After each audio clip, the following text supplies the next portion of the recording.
I want to say hello to everybody at the Blessed 2021 Covenant Evangelism Conference. It is just great to be with you and to have the opportunity to share some things from my latest book, Bless 5 Everyday Ways to Love Your Neighbor and Change the World. And I just want to say I am grateful to you and your leadership, Michelle Sanchez and others, for the way that you're leading out with these blessed practices. You may not realize this, but you are really setting the pace for others. In fact, I just returned from Austin, Texas, where I was with 500 pastors there from different churches across Austin, and they want to bless all 2.2 million people in Austin. And you've been doing this for a few years now, so keep up the great work, keep blessing people, and God is doing great things through you. Here's what I want to start. I want to start with what I would kind of just describe. It's a real life story of someone who was lost and then found, someone who was far from God and then found their way back to God, and someone who was a friend of mine. His name's Michael. Michael's the kind of guy who, he just would not walk into church, at least not on his own. There would be no apparent reason for him to do that. For him, it was like, of all the different things, if something went wrong in life, it just wouldn't occur to him that he ought to show up at church. In fact, the first time we started talking about church, he told me, he said, you know what, I think that's just a bunch of BS. Except he didn't say that. You know what I'm saying. But if you knew Michael's story, here's Michael's story. He grew up in an abusive home. Actually moved out on his own when he was 15 years of age.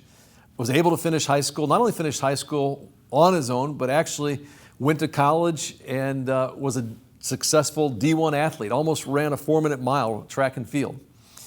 Eventually married a beautiful young lady. Started his own business in the healthcare industry, was the president of it, and actually became quite well-to-do. But along the way, we became friends. And as I got to know Michael, I'll never forget when he said to me, for 20 years, I felt like I've had the burden of not just living one life, but living 2 lives. And he explained to me what was behind that.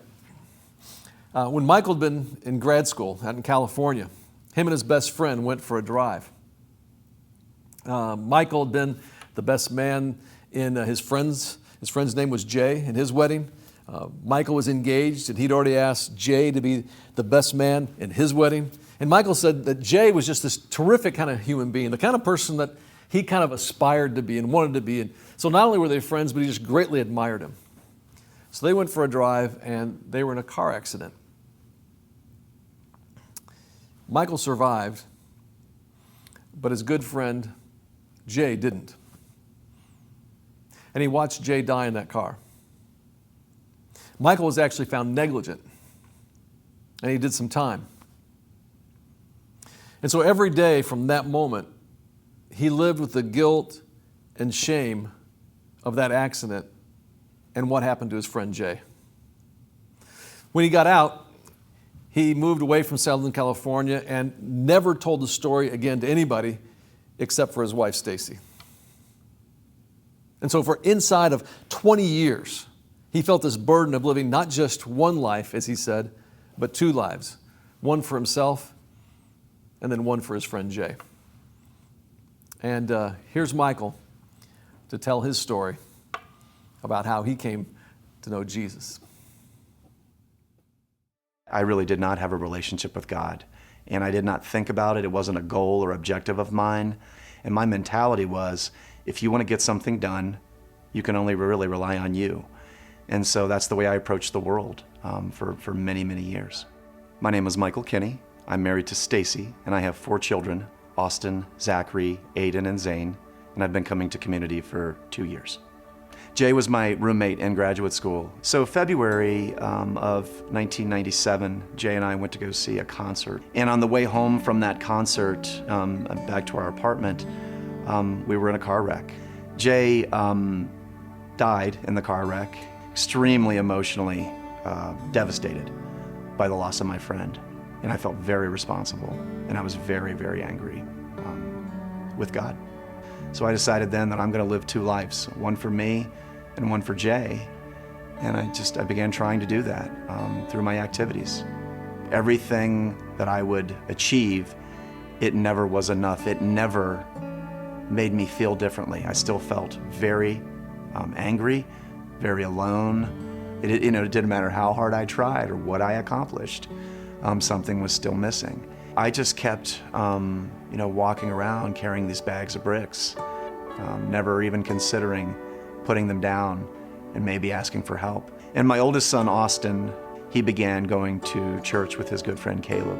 I remember he got baptized, and it really took me aback that he had, on his own, figured out something that I could never figure out. And so I began going to church with a more open mind, trying to pay attention to the signs and to the messages that people were sharing with me. I also have a son who has severe autism, and he has, no ego. And so I have this wonderful reflection of what Jesus Christ looks like without ego with my son Aiden. So the combination of watching Austin and watching and reflecting on my relationship with Aiden really turned my views from egoicism and hubris to humility. And then I was invited to go to a small group, and I knew sort of what that was, but I didn't really know what it was. I'd never been in a small group, and I was very nervous. Very nervous to attend my first session. Particularly the subject was on regret. I remember thinking, wow, how apropos that my first small group is on the subject that I need to learn the most about. And it really opened my eyes. The kind of the tipping point for me was on the 20th anniversary of this car accident, which killed my friend. It's a dark day for me, a very upsetting day, and my family doesn't have any idea, except for my wife. Why am I so upset? Not just all of the time, why am I sort of angry all of the time, but why am I particularly upset this day? What I found was that after I started sharing this story, particularly with my family, and then in some cases with my close friends, that every single time I talked about what happened, it was like I was taking a brick out of the bag and putting it on the ground, and my load was just getting lighter and lighter and lighter. And every single time I did it, I felt better. For most of my life, I thought that asking for help was a sign of weakness. And what I've come to realize is that asking for help is really a sign of strength. And that if you really want some help and you really want to go to the right place, the best place to go is asking God for help and accepting Jesus into your life. I love that story. And in fact, one more thing. I got to baptize Michael one Easter, and here's a quick clip of that.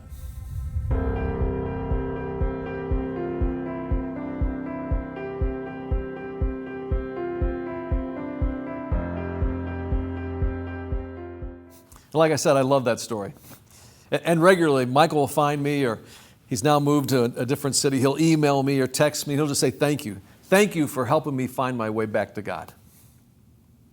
There's a verse in 2 Corinthians chapter 5, verses 17 through 20. And it reads like this. Anyone who believes in Christ is a new creation. The old is gone and the new has come. It's all from God. He brought us back to himself through Christ's death on the cross. And he's given us the task of bringing others back to him through Christ. God was bringing the world back to himself through Christ. He did not hold people's sins against them. In fact, God has trusted us with the message that people may be brought back to him. So, we are Christ's official messengers. It's as if God were making his appeal through us. Here's what Christ wants us to beg you to do. Come back to God. I love that story about Michael, and that's why I opened with it. But here's the question I want to ask you for our purposes right now. How do we see that happen over and over and over again? Not just once or twice or even occasionally in our churches, but how do we see that kind of thing happen over and over and over and over again? You see, I would challenge it. I think we live in a time of unprecedented opportunity. Right now, 92% of the population, 92% according to Gallup, actually they believe in God. Maybe not exactly like you do, but they believe in something that's greater than themselves. 92%. But only 18% attend church. And that was pre-COVID. Now, post-COVID, it's probably about half of that. So closer to 9 or 10%. And those people, when they're asked about what their religious affiliation is, the most common response now, and what is your religious affiliation? They'll actually check the box that says none. Now, many people, when they hear this, they go like, wow, that's bad news. It's not good news for the church. What are we going to do? But I don't think so at all. Because let's go back to what I just said. 92% of people in North America still believe in God of some kind. They have not given up on God. But here's where they are. They are in transition right now. They're in transition between what I would call an inherited faith and an investigative faith. They may have had an inherited faith, and it used to be that, if you were a Presbyterian, you would stay Presbyterian. If you were a Catholic, you would stay Catholic. If you were, Lutheran, you'd stay Lutheran. Whatever it was, you inherited a faith. But that's not true anymore. Today, it's more of an investigative faith. They still believe in God, but they're on this journey. They're looking for something. And here's what people need today. What people need today is they need other people like us and churches like the ones we lead to help them find their way back to God. This God they already, almost universally, believe in. So here's the big idea that I want to give you. I believe we have to, as church leaders, we have to create church cultures that see evangelism as critical. And when we do, then hundreds and thousands of people, in the language I like to use, will find their way back to God. And what I mean precisely is that they will say yes to finding and following Jesus. All right, so how do we do that? How do we create those kind of cultures? And that's where I want to spend our time. And then we're going to talk about some of the blessed practices. How do we create these kind of cultures? The first time I really heard someone talk deeply about culture was Erwin McManus. I was in Southern California for an Origins conference, and I was like hanging on every word that he was talking about. And he was talking about an evangelistic culture. And here's the definition he gave for culture. And I want you to kind of grab a hold of this. He said culture is this. Culture is spontaneous, repeated patterns of behavior. Culture is spontaneous, repeated patterns of behavior. And essentially what it is, and I'll use another term here, it's when a group of people become unconsciously competent. They become unconsciously competent. Let's go back to my friend Michael. If you got to know him, before he was even baptized, before I had a chance to baptize him, he was so excited about this newfound faith and forgiveness and the redemption of his story that he told me, he said, you know what? I'm going to be the guy. I'm going to be the guy who reaches all the hardheads out there. I'm going to be the guy who reaches all the hardheads. He didn't use the language, but he's essentially talking about evangelism. At his baptism, he invited at least 25 people to be a part of that. He invited his family. He had friends who flew in from out of town to celebrate with him. He had people there that I had been praying for that I could not get to come to church. Now here's the deal. I didn't have to tell him to reach out. It was like he got enculturated into it. I didn't have to tell him, we ought to be out about helping people find their way back to God and saying yes to Jesus. No, he was just unconsciously competent. Because as a brand new believer in the culture that we have in our church, he was like, that's what everybody does. It was just obvious to him, if finding your way back to God was so great, then of course I want that for everybody in my life that I love. I want it also for them. So how do you get that to happen? Well, here's the deal. In order for that to happen over and over and over again, to have these spontaneous repeated patterns of behavior where people are finding their way back to God and saying yes to finding and following Jesus, we have to understand how culture works. Now, any strong culture, and I want to explain this to you, has three different components. Let me explain those to you. The first component that any strong culture has is values. And the values are the passions of your heart. But they're also the convictions, particularly the theological convictions in your brain. And when you hear stories like I just told you, they move you inside, maybe to tears even. Because you know when someone finds God and His grace and His goodness, it's like, yeah, that's the way it's supposed to be. So it appeals, the values due to the passion of your heart. And when you read your Bible, all right, when you read your Bible and it tells you, like in Matthew 5, don't hide your light. Or Jesus says, go and make disciples. Or Paul says, I'm not ashamed of the gospel. Or Peter, in 1 Peter 3:5 says, always be prepared to give an answer. Or in 2 Peter 3:9 it says, God doesn't want any to perish, but all to come to repentance. Those are the convictions here in your mind, the theological convictions.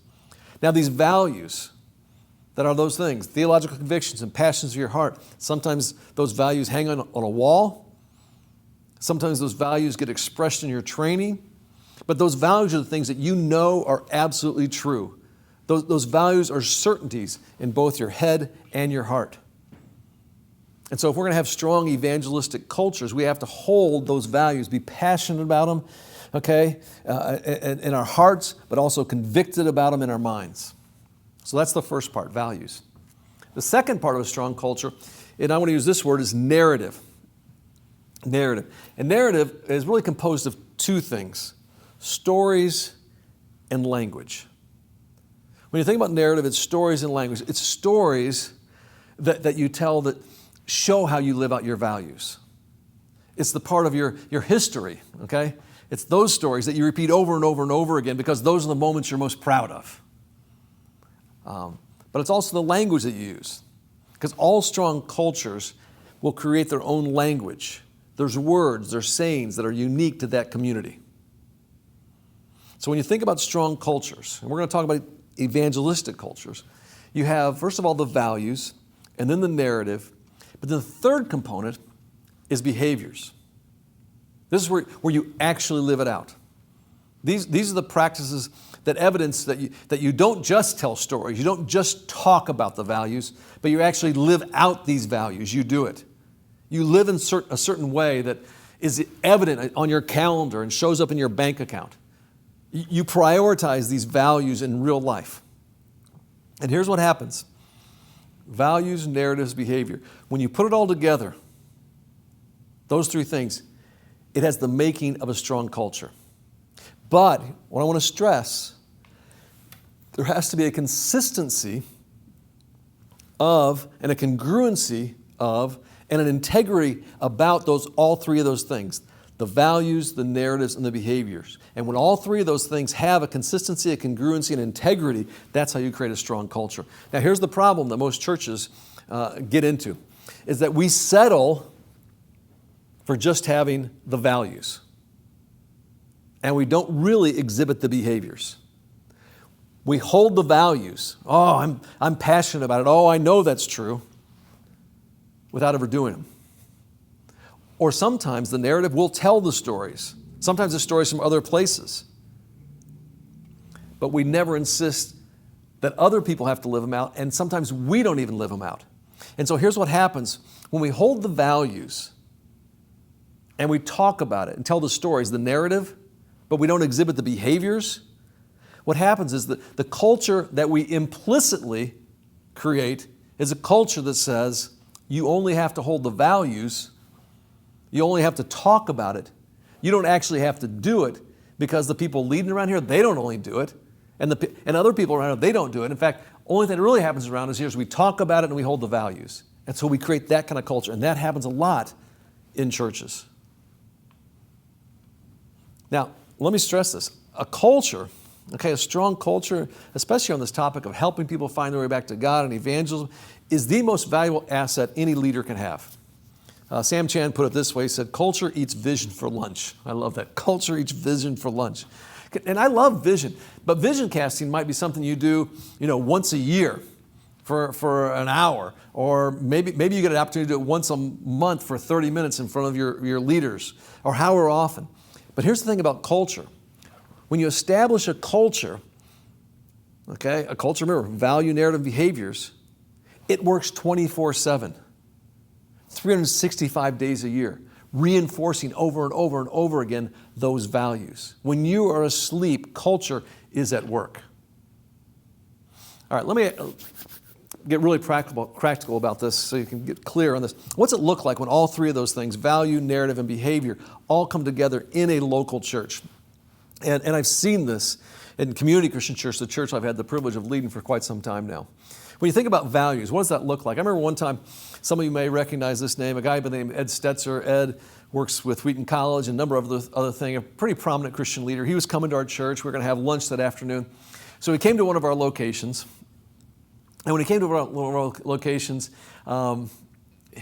he described his experience at lunch. And here's how he described the experience at lunch. He just said this. He said, 12 times. I was like, 12 times what? He said, 12 times. 12 times what? He said, Dave, 12 times from the time I pulled in the parking lot and I walked to the door and I met a greeter, to talking to people in the lobby, to taking my seat and listening to everything that happened in the auditorium, and then coming back out and talking to people, looking at the walls, and then leaving. He said 12 different times I heard somebody say, helping people find their way back to God. See, that's our mission at Community Christian Church. And it's an evangelistic mission. It is a value. And Ed came one time and he said, you know what? 12 times I heard somebody say it. I remember a friend of mine who's a researcher named Warren Bird. Warren was researching some of the larger churches across the United States, and he wanted to come to Community Christian to interview some of our people, and he was working on some things, and he asked for permission to do that. I said, I'll tell you what, you can come and you can talk to all of our people that you want, as long as I get to debrief with you, because I would love to hear what you find out. And he said, sure thing. And so he did all of his work, and then afterwards we hung out for a little bit. And I said, so what did you learn? And he told me a number of things, but one of the things that he said to me was this. He kind of smiled at me. He said, you know what? As I was interviewing all the people at Community Christian, he said, here's what I discovered. And he points at me and kind of smirks. And he says, at Community Christian, you're not a very big deal. He said, you might be the lead pastor, but you're not a very big deal. And then he said this, you know what is a big deal? What is a big deal is helping people find their way back to God. That's a big deal. That's our mission. That's evangelism. Here's the thing. You know what a culture values by what gets spontaneous applause. You know what a culture values. Again, we're talking about values by what gets spontaneous applause. And one of the things that consistently gets spontaneous, not only spontaneous applause, but standing ovations, literally, is when we have baptisms. Because when someone gets baptized at one of our locations, it's usually someone who's close to them. Maybe it's someone who's in their small group, because that's where most people come to faith. We'll be in the water with them. But we always either have them or have someone read their story. And I love the brutal, raw, kind of authentic way that people tell their stories at Community. And they say anything and everything. And then they go down in the water. And then when they come back up, it's like the whole place not only erupts in applause, but you'll see people just stand to their feet. And here's what I'm telling you that. You know what a culture values by what gets spontaneous applause. For me personally, in the language I use at Community, helping people find their way back to God, it's about helping people find and follow Jesus. It's why I do what I do. It's what I think about. It's what I'm passionate about. It's why I lead. It's why I write.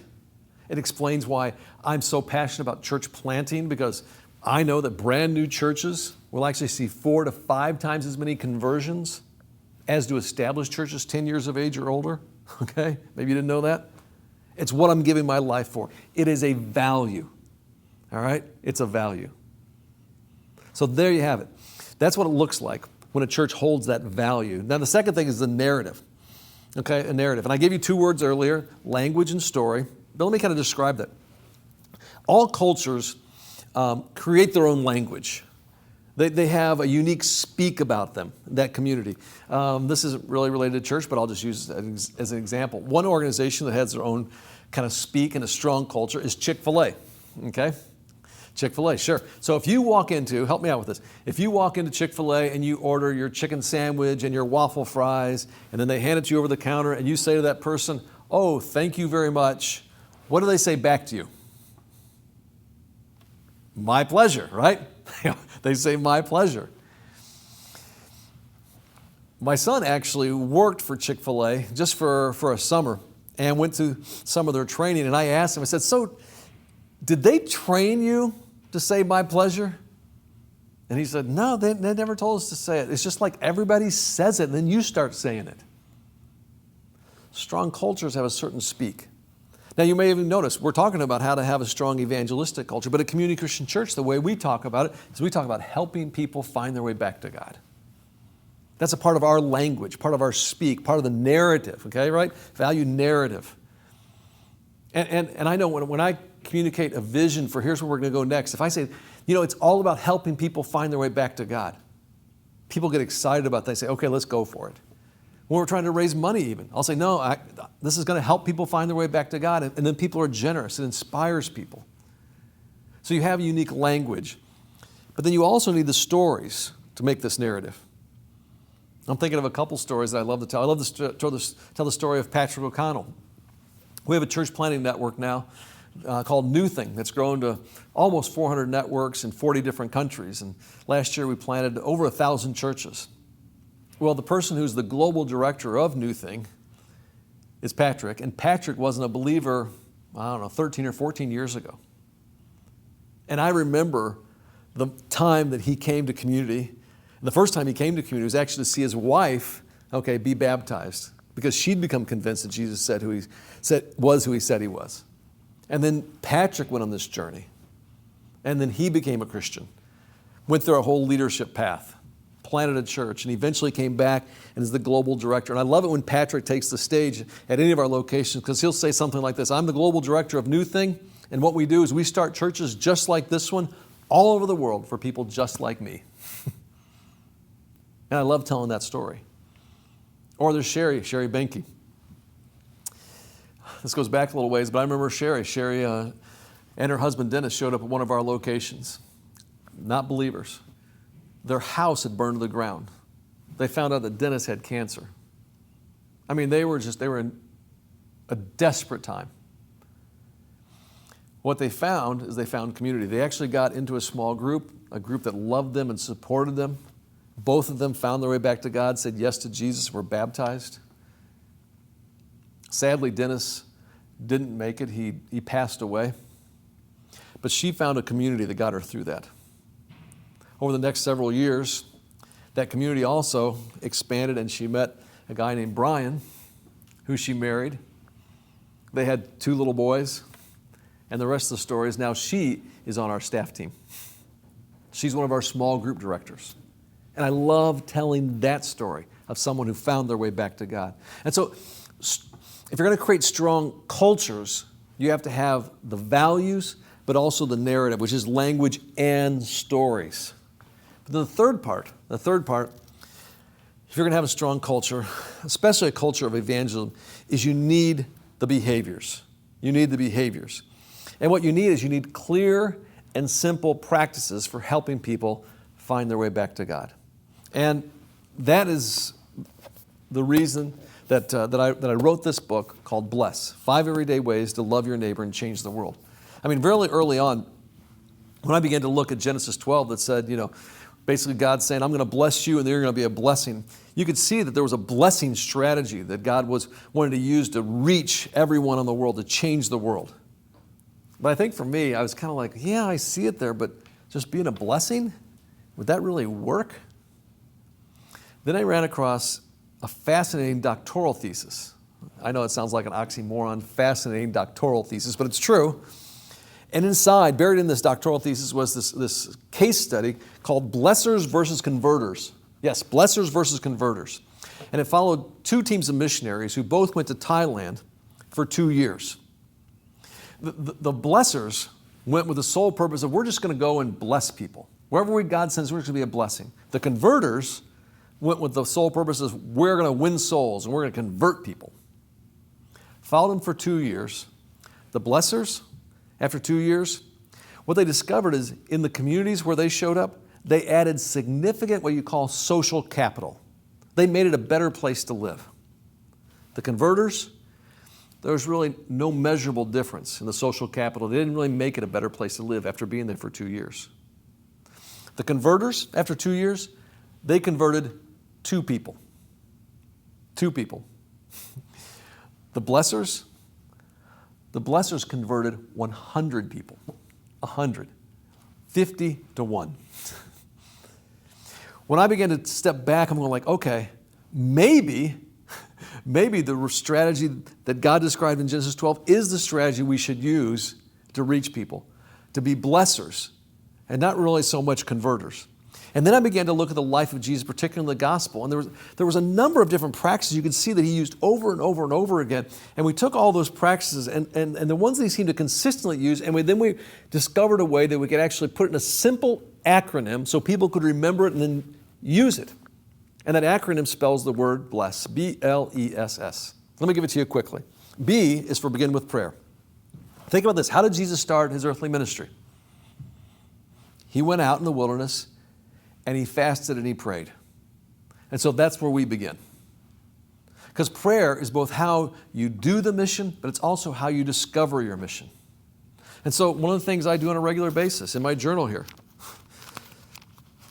as you'll see right here, I write the word bless, and then every day there's usually about 8 different people that I intentionally pray for. Say, God, let me be a blessing in their lives. Give me the opportunity to bless them.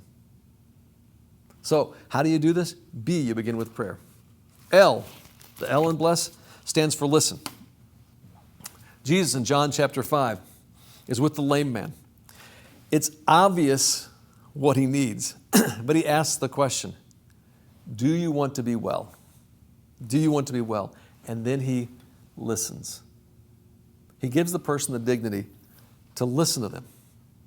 Too often, as Christ followers and as Christians, we're more known for our talking than our listening. And listening may be the most loving thing you can do.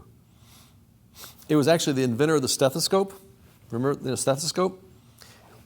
Would tell doctors, listen to your patients. They'll tell you how to heal them.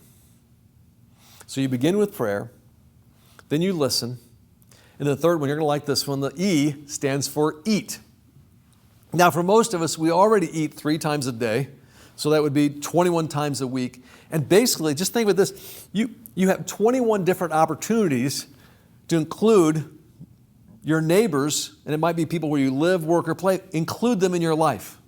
And what I love about the blessed practices, these simple practices, are this, that you can actually be on mission without adding anything else to your life. You just start including people in your life.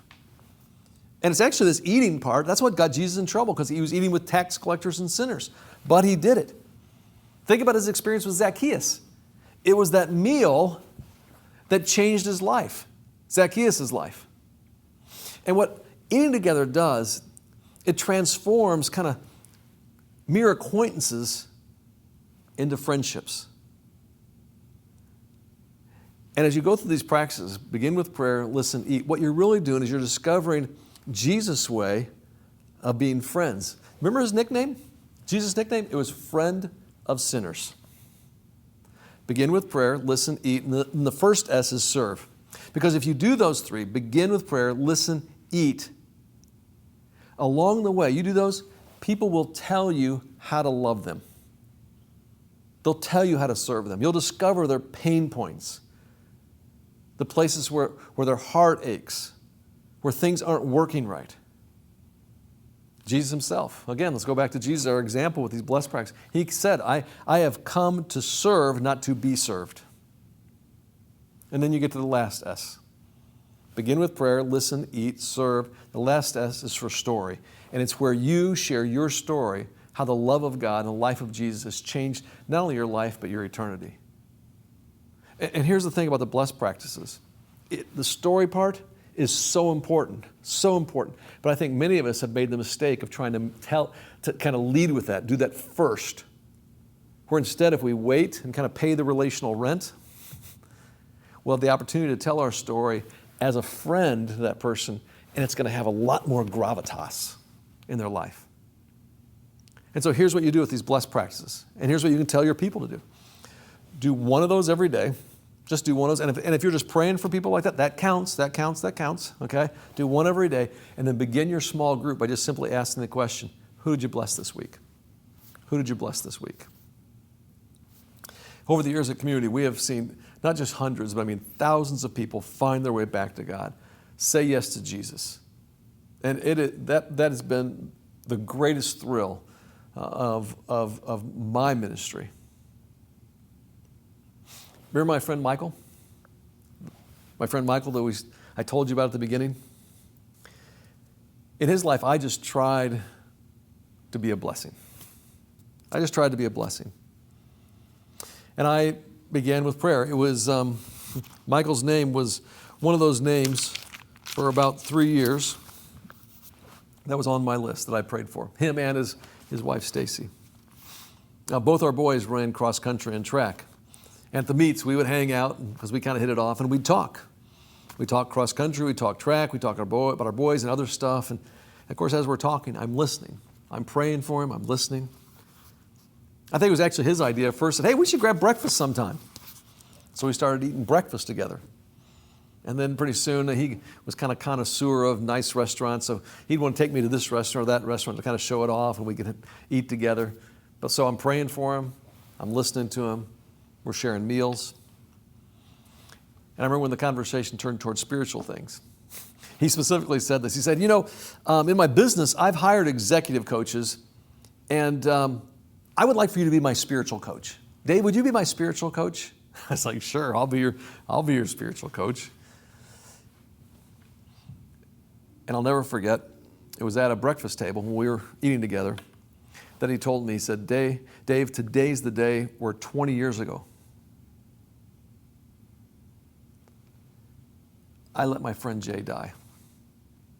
And for 20 years, I felt the burden of not just living one life, but two. One for me and one for my friend Jay. Other than his wife, I was the first person that he told. And that gave me the opportunity to share my story, my story of how God in Jesus forgave me and has offered me redemption. And I was able to tell him, no, you don't have to carry that burden around. You can have forgiveness. And not only that, God will take your story and use it for great good. And I got to see my friend, find his way back to God and say yes to Jesus. And see, I want that for you. And I want that over and over again for your church. See, as church leaders, if we want our churches to have cultures of evangelism where people are finding their way back to God, we have to understand, you know what? We are culture creators. That's what we do as leaders. We are culture creators. And so we have to hold the values, the conviction of our mind that, you know what, that Great Commission is so important. The passion in my heart, it stirs me when I see a lost person get found. When I see a baptism, it's just, I get a little adrenaline rush. It's a value. But it's also the narrative. It's in the conversation. There's a language about them. There's stories that we tell and we celebrate together. But most important, their behaviors. They're also the behaviors of my life. Like praying for people and using these blessed practices that I consistently do every day. And when we do that, then we will create cultures of evangelism in our churches. And the lost will be found, and people who are far from God will come near. And that's what we want.